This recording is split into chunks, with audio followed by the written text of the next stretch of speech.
A lot of people think that elm has disappeared from the forest landscape. While populations have been significantly impacted by Dutch elm disease, there is still many thriving populations of elm.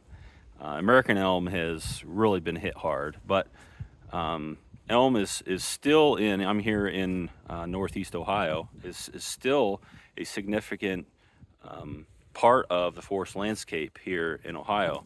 And so I just wanted to show you an example of a nice elm tree, nice young elm, called a slippery elm. It's got spongy bark. And a distinct feature of elm is the root flares. You can see how they really flare out at the bottom. But I wanted to have a brief conversation about why they're still here and why Dutch elm disease hasn't affected Dutch elm disease hasn't affected the elm trees, say like an insect like emerald ash borer. So Dutch elm disease was first found in the United States, here in Ohio actually, around 1930.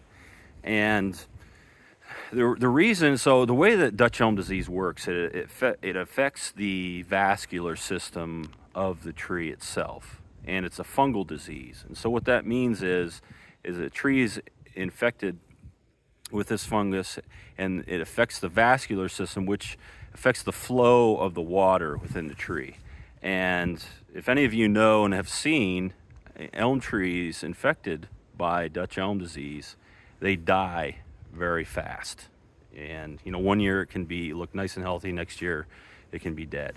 And so the important key about it is that the bark beetle, the elm bark beetle, is the vector for this disease. It gets into the tree. The tree is more susceptible to the disease in the spring, and as the season progresses, the elm tree itself can fend off the infection from Dutch elm disease.